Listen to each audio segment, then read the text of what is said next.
I'm always grateful to read posts from others, explaining the rules of particular places.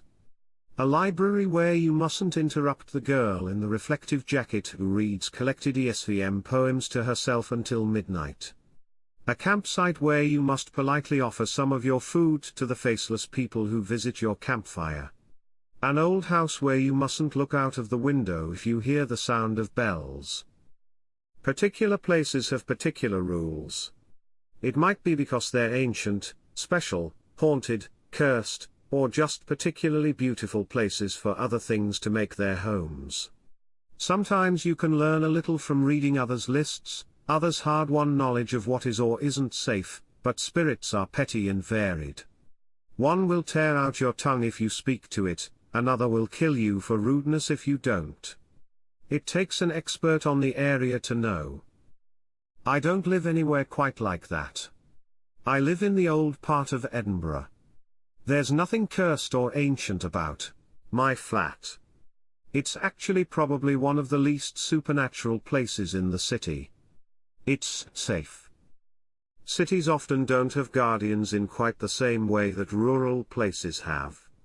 Forests, lakes, valleys, even big ranches, they'll have owners or rangers or guardians often passed down through generations, or trained and picked carefully by mentors. I like talking to people from those wild places.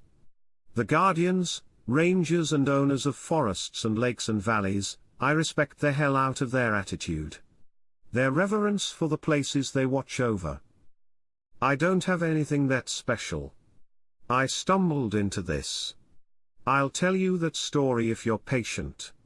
And while I'd rather die than be impolite to something really ancient and fey, sometimes in cities what you're actually dealing with is a vomit nymph or a minor cocaine spirit, and that's occasionally hard to take seriously. But I'm lucky. I tend not to need specific rules. Of course there's places like the bridge you mustn't walk under if your voice doesn't echo, and Arthur's Seat has its fair share of terrifying things.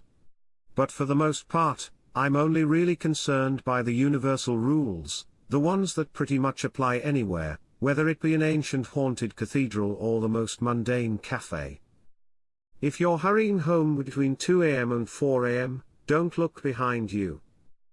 Make sure your bed has your head further from the door than your feet, and ensure at least one side, preferably two, is against a wall.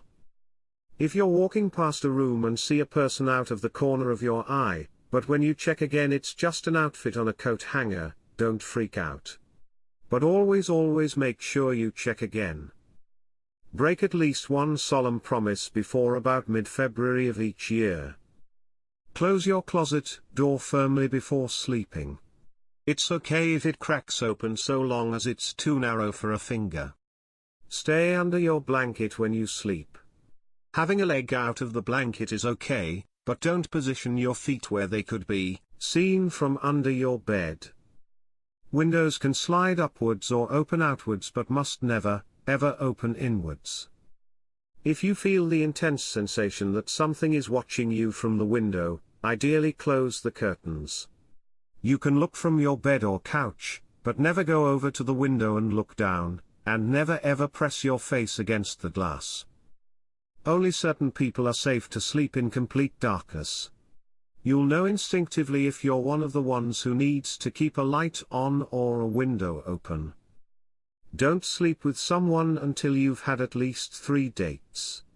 They can't maintain a good consistent mimic for more than 2 evenings, so after 3 you're safe. On midwinter morning, whichever date you personally celebrate as your winter festival, ensure there's at least one sock in your home that has no pair. There's more, but I don't need to tell you them. See, the universal rules have become part of us now. Either they're in our biology, things we've known from birth without needing to be taught them, or they're aspects of culture that get most people to obey them without knowing why they're doing it. Some of them, I think, aren't actually universal. For instance, I think the rule that you must offer tea, specifically tea, to strangers in your home is only on this island, the creatures that demand it only really live here.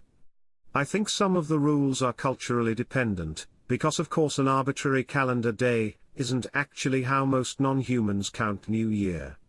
It's about the rhythms of your life, and the points in those rhythms where certain things might pay attention to you. Edinburgh doesn't really have many rules that you wouldn't get elsewhere, not rules that apply to all of it. You get some hecking specific rules if you're working in certain parts of the castle at 3 am. But really, it's just a matter of common sense. It's a very old city. An important city. Scotland is an old, wild country and it remembers all sorts of things. It's a beauty. Full city with so many layers to it, and so many ghosts. There are things here you wouldn't imagine. But you don't have to tap on anything 7 times. And if you order a kebab from the man with a tattoo of a swarm of wasps after taking the last train from Glasgow. Look, you didn't know how bad a decision that was, but you damn well knew it was a bad idea. At this point you're probably wondering who the hell I am. I certainly don't have any official position. I don't own any land here, I'm not descended from anyone and I'm not trained as police or anything. Actually, no human picked me. It seemed random. The night after I moved here, almost 16 years ago, I had the most fantastically vivid dream. I was dancing with the most beautiful woman I've ever seen. She had flame red hair and wore a tattered copper dress.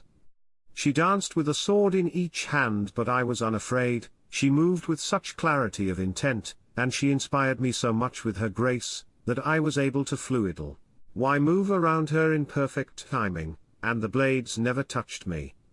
I'd never danced in my life, and I can't dance when I'm awake, but she moved me. That's all I can explain.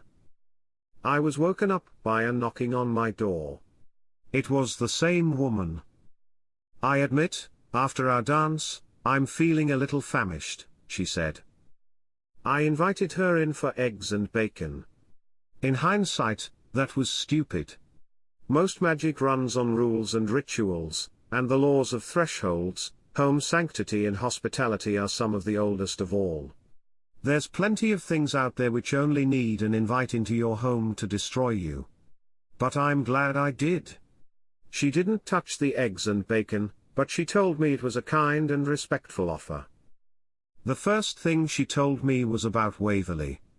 Well, no, actually the first thing she told me was that I needed to get a new coffee machine because my old one was going to break in about 5 more coffees.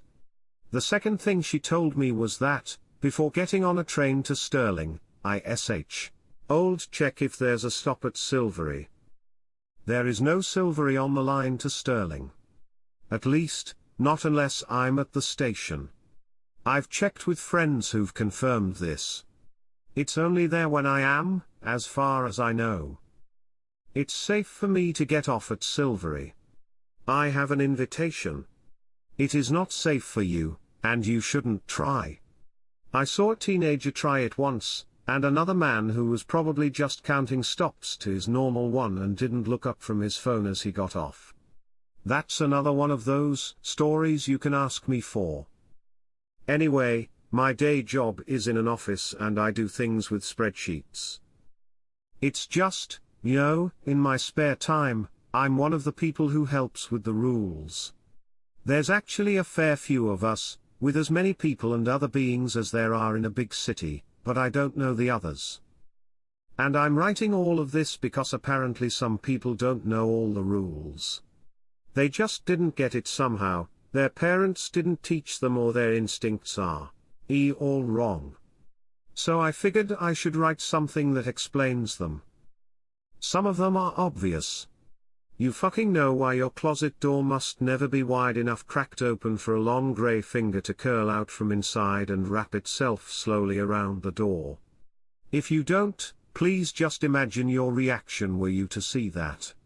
Congrats! Now you know.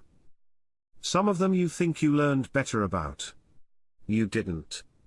Adults know it's safe to put your feet on the cracks between the paving stones, but that doesn't mean children are wrong about it being dangerous. The edgelings only take small, tender victims. but some are counterintuitive. George, a local nurse and one of the other part-time guardians, called me up yesterday. That was the call that prompted this post. He told me about an awfully weird occurrence at the hospital. Apparently an elderly patient reported waking up at around 3 a.m., drenched in sweat, hearing nothing but perfect silence. She looked at the door, and in walked a sort of, I hesitate to call it a man.